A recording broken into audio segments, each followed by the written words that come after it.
Features of macro economics, इसके कितने point है? 8 पॉइंट है।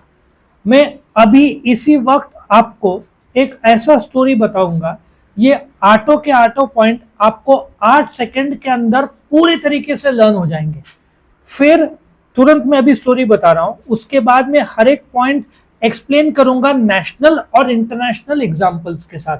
तो शुरू करते हैं। पहले मैं आपको आठों पॉइंट लर्न करने का एक स्टोरी बताता हूं। एक लड़का रहता है, वो बहुत स्टडी करने के बाद एक दिन बोलता है मेरे अंदर बहुत आग आ रहा है। एग्रीगेट, स्टडी ऑफ एग्रीगेट्स, किस चीज का आग है? इनकम कमाने का। एक लड़का बहुत स्टडी करने के बाद बोलता है मेरे अंदर एक आग आ चुका है, अब मैं थियरी पढ़ना नहीं चाहता, मैं इनकम कमाना चाहता हूं। और वो लड़का दुखी होकर क्यों बोलता है? बोलता है कि 2 दिन पहले या 3 दिन पहले, पॉइंट नंबर 3 है, मैं ट्रेन से सफर कर रहा था, गर्मी का टाइम था, मैं जनरल डब्बे में बैठा था, उसी समय कोई तो फर्स्ट क्लास एसी में ठंडी हवा खा रहा होगा, हम दोनों में इक्वालिटी है ही नहीं, तो मैं जनरल डब्बे में और एसी वाला इक्विलिब्रियम। समझ में आ रहा है? इक्वालिटी है नहीं। पॉइंट नंबर 1 क्या? एक लड़का बोलता है मेरे अंदर बहुत आग है, स्टडी ऑफ एग्रीगेट्स। किस चीज की आग है? इनकम कमाने की। वो क्यों दुखी है? 3 दिन पहले वो ट्रेन के एक जनरल डब्बे में सफर कर रहा था और बोल रहा था कि उसी समय जब मुझे गर्मी महसूस हो रहा था, पसीना आ रहा था, कोई तो एसी में ठंडी हवा खा रहा था ज्यादा पेमेंट करके। वो फिर अपने दोस्त को बोलता है, दोनों दोस्त साथ में बैठे रहते हैं, वो बोलता है हम एक दूसरे में इतने इंटरडिपेंडेंट है, तू पढ़ता नहीं है तो मैं भी नहीं पढ़ता, तू गेम खेलता है तो मैं भी गेम खेलता हूं, हम इतने इंटरडिपेंडेंट है और इसके वजह से हमने अपना लाइफ इतना लो कर दिया। लड़का इमोशनल होकर बोलता है हम किसी का बर्थडे रहेगा, केक के दुकान में जाते हैं तो एक लंपिंग केक रहता है ना, बड़ा केक, वो लंपिंग केक के बजाय हम स्लाइस केक ढूंढते हैं क्योंकि हमारे पास पैसा नहीं रहता है। वो लड़का बोलता है हमारा ग्रोथ कब होगा? क्या ऐसे ही होगा कि हम जब भी दुकान में जाएंगे, हम या होटल में जाएंगे खाने के लिए, हम प्राइस देखेंगे और सबसे सस्ता वाला चीज ऑर्डर करेंगे? हम सबसे सस्ता वाला चीज प्राइस देखेंगे और हमारा पॉलिसी रहेगा जो सबसे सस्ता वाला चीज है वही ऑर्डर करना। 8 पॉइंट समझ में आया? चलो वापिस एक बार।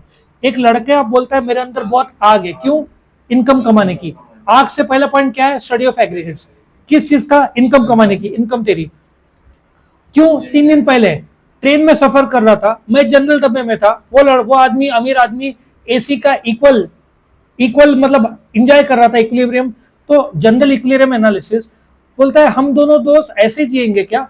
पढ़ाई नहीं करेंगे तो तू नहीं पढ़ता तो मैं भी नहीं पढ़ता, तू गेम खेलता तो मैं भी गेम खेलता हूँ। इंटरडिपेंडेंस, हम एक दूसरे को ऐसे डाउन करेंगे क्या? हम किसी का बर्थडे रहेगा, केक लेने जाते हैं, लंपिंग केक के बजाय हम कौन सा केक ऑर्डर करते हैं? स्लाइस केक, क्योंकि हमारे पास पैसा नहीं रहता है। हमारा ग्रोथ कब होगा? लड़का बोलता है। और क्या हमारा लाइफ ऐसे ही है? क्योंकि जब हम होटल में जाएंगे तो प्राइस, सबसे सस्ता वाला प्राइस देखेंगे, यही हमारा पॉलिसी है क्या? समझ में आया आपको? अब मैं एक एक करके, आप वीडियो को पॉज करके ये आठों का आठों पॉइंट बिना देख के लिख के निकाल सकते हो, तो आपको पता चलेगा। अब मैं शुरू करता हूं एक एक करके एक्सप्लेन करने का।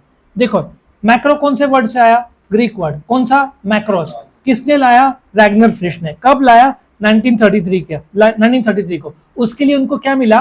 नोबेल प्राइज इकोनॉमिक्स में इन 1969। तो study of aggregates, macro economics total की बात करता है, टोटल को एग्रीगेट्स बोलते हैं। तो एग्रीगेट कंसेप्ट किस चीज का है? National income. अपने देश का नेशनल इनकम कितना है? 300 लाख करोड़। ठीक है। महंगाई, बिजनेस साइकिल, पॉवर्टी, अनएम्प्लॉयमेंट, जो भी बड़े बड़े कंसेप्ट है, ये सब एग्रीगेट कंसेप्ट कौन स्टडी करता है?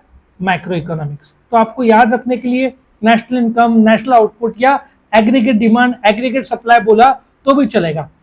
या 11th स्टैंडर्ड के जो चैप्टर्स थे, पॉवर्टी, पॉपुलेशन, अनएम्प्लॉयमेंट, ये भी आप कर सकते हो।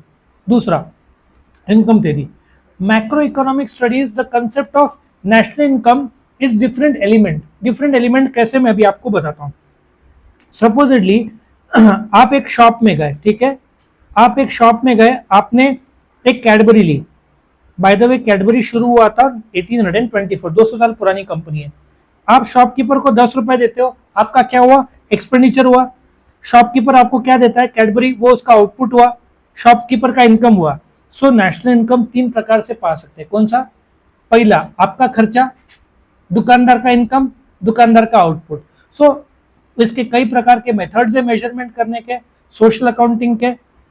एग्रीगेट डिमांड, जो आप प्रोडक्ट के लिए पे करने के लिए तैयार हो। एग्रीगेट सप्लाई, जो मिनिमम प्राइस जो दुकानदार मतलब पूरे देश की बात कर रहे हैं उसको चाहिए। सो इनकम थियरी में देश का नेशनल इनकम जो है कैसे 300 लाख करोड़ हुआ, उसमें फर्क क्यों आ रहा है, कैसे बढ़ रहा है, क्योंकि गवर्नमेंट जैसे स्कीम्स दे रहा है कि आप इंडिया में बनाओ, हम आपको टैक्स कंसेशंस देंगे, हम आपको कुछ रिटर्न्स देंगे पैसा, तो इसकी वजह से देश का इनकम बढ़ रहा है।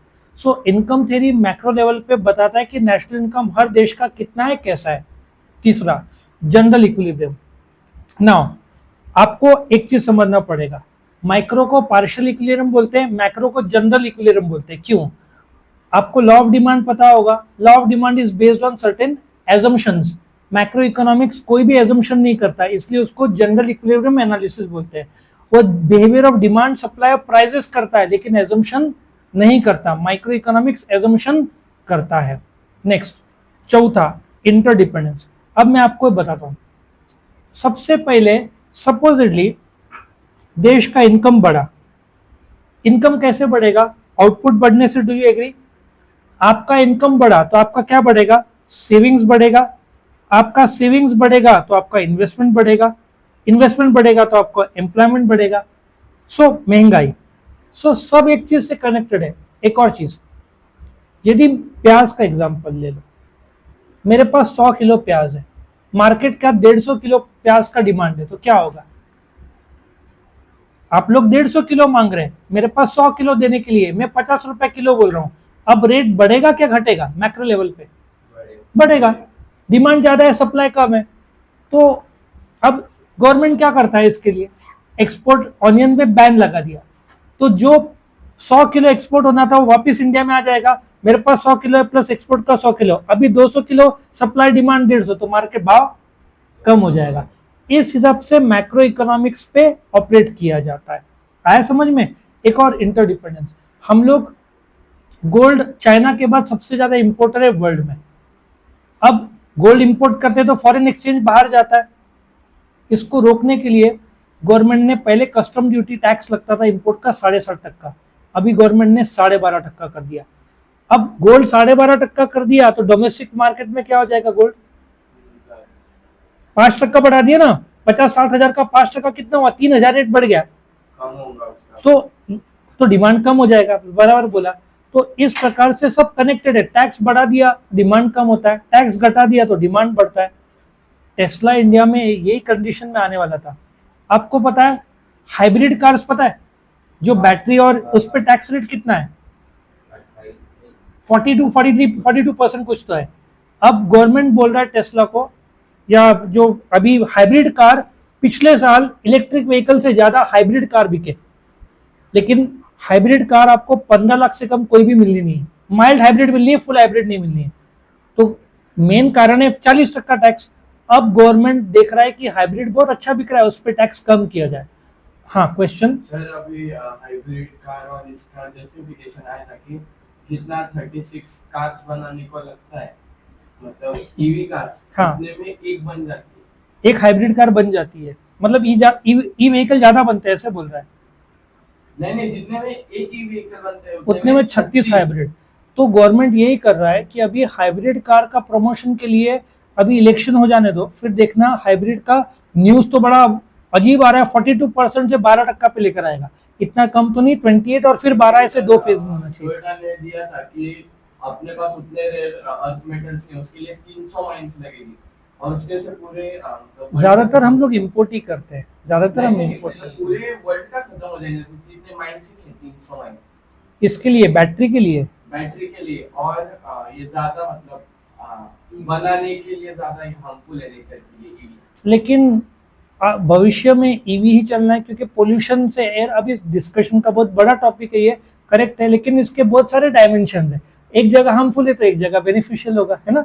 सो इसमें आते हैं पांचवा, लंपिंग मेथड। यहाँ पे बहुत अच्छा एग्जांपल दिया है, forest is an aggregation of trees. अभी माइक्रो में ऐसा बोलना, पेड़ है, ट्री है, और मैक्रो क्या है? जंगल या फॉरेस्ट बोलोगे। तो एक ट्री मतलब माइक्रो, पूरा जंगल मतलब फॉरेस्ट। सो बेसिक लेवल पे लंपिंग मेथड पे पूरा इकोनॉमी को मैक्रो जोड़ देता है और उससे बनता है आपका नेशनल इनकम। और ग्रोथ मॉडल्स, अच्छा जब ग्रोथ की बात करेंगे तो आपको दो चीज समझना पड़ेगा। ग्रोथ दो चीज में होगा, कौन से दो चीज में होगा? मेन आपका नेशनल इनकम बढ़ना चाहिए और आपका पर कैपिटा इनकम बढ़ना चाहिए। अपना नेशनल इनकम 300 लाख करोड़ है और अपना पर कैपिटा इनकम एक आदमी करीबन 2 लाख रुपए कमाता है। सो ये वक्त के साथ साथ बढ़ा, और इसको बढ़ाने के लिए अब जैसे हैवी इंडस्ट्रीज लाए या नए फैक्ट्रीज डाला, इससे ऑटोमेटिक रोजगार बढ़ेगा और देश का इनकम बढ़ेगा। इससे ग्रोथ, देश वैसे भी आगे बढ़ रहा है धड़ाधड़। स्टार्टअप्स कितने इंडिया में? 1,25,000 स्टार्टअप्स हैं। 2-3 साल पहले 12 लाख कंपनीज थे, आज 16 लाख कंपनीज रजिस्टर्ड है।